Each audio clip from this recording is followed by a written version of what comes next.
All right, welcome back to another video. Today I'm going to be doing a beginner's tier list. So this tier list is going to be for the very start of your Linux journey. So any users that don't know much about Linux, but want to use it or try it. Maybe a friend told them to check it out and has been talking about it, and they want to actually install it and try it out, but they don't know anything really about Linux or how it works or anything like that. That's what this tier list is for. So the very beginner user and someone who's not that techy. So not your technical know-how type user that's maybe in development or understands architecture and stuff like that. I feel like that's a different tier list in itself. So these are beginners with not much of a technical background and just want to use Linux as a system of choice. Maybe they're dual booting and getting used to it. These are the distros that I think are going to be the best for you, and I'm going to rate them in the tier list here. And keep in mind, these are my thoughts. These are not end-all be-all choice for what you should use. Definitely make your own decision based on what you have done, your own research on. And those of you who think that other distros are better for newcomers, please put that in the comments below so they can check those out and have other choices to choose from. So let's get started. I'm going to start with Debian. Debian is kind of the brains of most starter distros and distros in general because Ubuntu is based on Debian. So you got to give credit to Debian itself. The only reason I probably would not put this in S tier, and I'm going to go ahead and put it in A tier, is because there are a little bit of setup options afterwards, especially if you want like sudo privileges on your system. Then you do have to set that up. It's not set up, configured automatically by default. So just because of the extra little bit of setup that you have to do afterwards, I can't put this in S tier, but it's definitely a strong, stable, and usable distro. And you do have some extra choices as far as your desktop environment if you want to go with Debian. So you have some additional choices, but sometimes that's not, choices are not good for a beginner. You just need to have the operating system load in and not really have much choices so that the user has to get used to what they're using. So that's going to be an A tier. And next up, we have Linux Mint. I feel like Linux Mint is the go-to for all starter distros for the most part, because when you ask somebody what distro should I start with, it's the most suggested distro out there. I started on Linux Mint myself. That was the first distro that I ever installed. So I definitely have to put this in S tier. It's just too good not to. So definitely, if you are a beginner, Linux Mint is definitely a great choice, and it's come a long way as well. So it's even better now than when I first used it. So next we have Ubuntu. Ubuntu for beginners is actually a pretty good choice. It does set up a lot of your drivers and a lot of the things even during the installation process. So that way all that stuff is kind of set up and ready to go as soon as you boot into it. So it's really a good experience, getting set up and getting in there. As far as the desktop environment, it is using GNOME, which is kind of like macOS but the way they have it set up, it's a little bit different. So you may have to get used to a little bit different of a setup. So for that reason, I'm going to put it in B. But like I said, it's still a good experience once you get used to it and understand it and get used to what you want. Now, I would say Kubuntu. It's kind of in the same realm as that, but it's using KDE, which is a more Windows-like desktop experience. So it may be a little bit easier to use than others. But I can't say Kubuntu is going to be as good as Debian itself. So I'm going to also put this in B tier, but above Ubuntu, just because it's more familiar to users as far as usability. So I would put Kubuntu above Ubuntu. Under the hood, they're basically the same. It's really just the desktop environment that's different. They both do use snaps. Snaps have come a long way. I mean, snaps are not as bad as they used to be. So as far as loading times and usability, but some people just don't like snaps and prefer Flatpak, these are just the package managers that your apps are being produced to you by. So it's basically just like the store that you go in to download the apps. So it's not going to be a huge difference to a beginner, not knowing exactly what the main differences are between them. But I mean, obviously you can remove and install Flatpak if you want to. But yeah, so I'm going to put those in B tier there. And then next we have Pop! OS.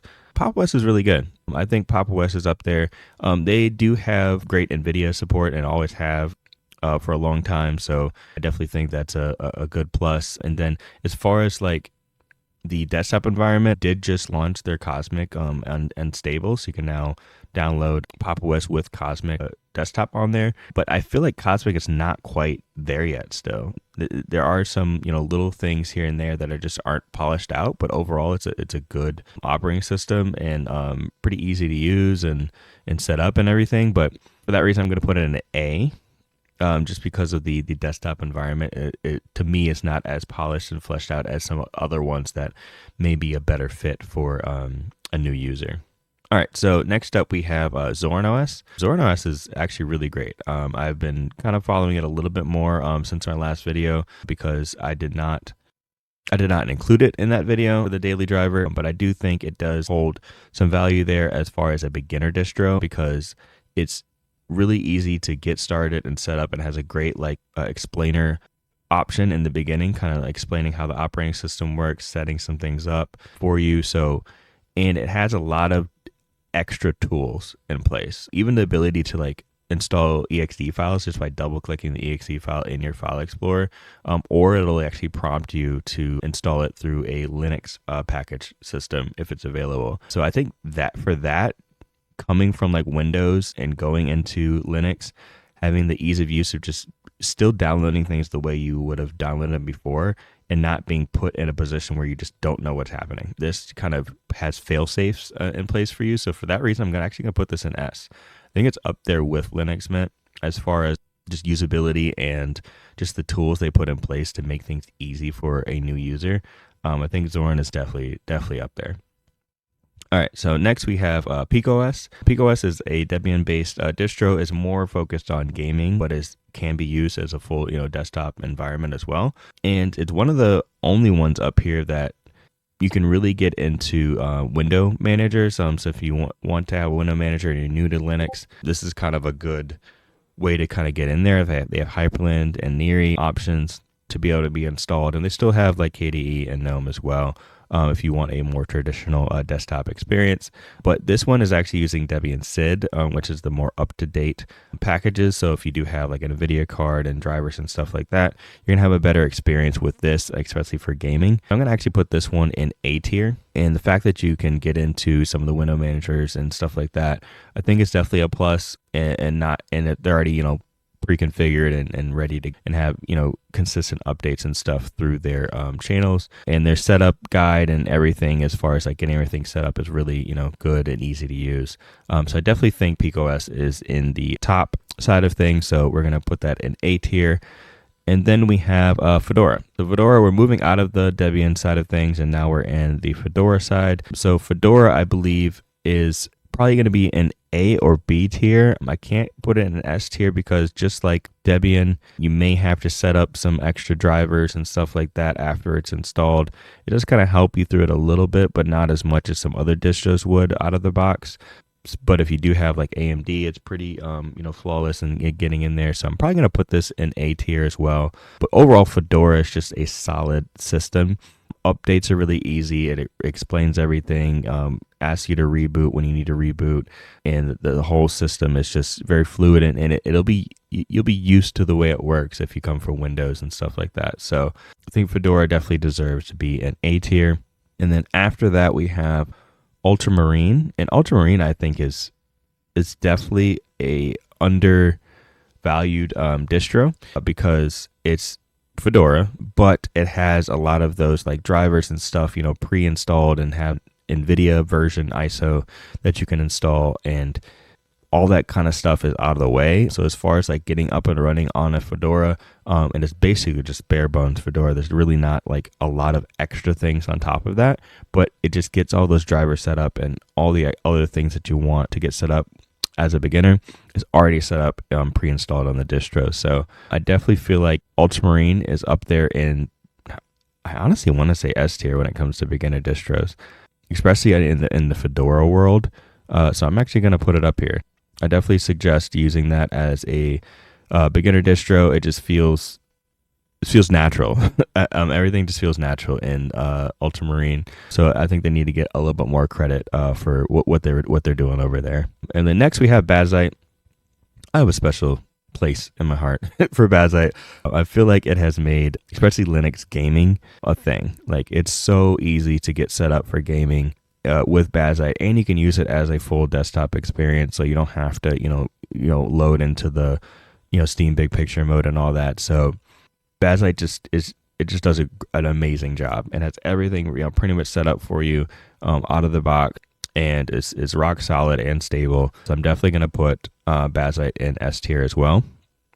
And it is Fedora based, but it's immutable Fedora. So basically, anything that happens during an update, it is reserving that same system, so you can revert back and restore back to a previous installs if like an update or something goes wrong, and very easily revert back, which you can do in pretty much any Fedora option, but it's even more safe on a Bazzite with an immutable system there. So definitely check that out, especially if you're into gaming.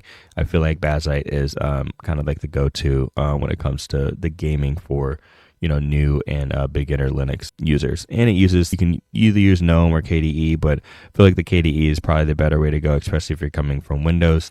As a gamer, it'll be more familiar and easy to use and kind of set up in a way that you're used to. So I definitely think Bazzite is up there. And then next we have Nobara, and Nobara is kind of up there with Bazzite in terms of that. I think it has a little bit more like desktop friendly options as far as getting things set up. It has like a setup wizard that allows you to install like Discord and OBS and like DaVinci Resolve and stuff like that out of the box. But as far as a stable and like system for a beginner, I think I'm gonna have to put this in A tier.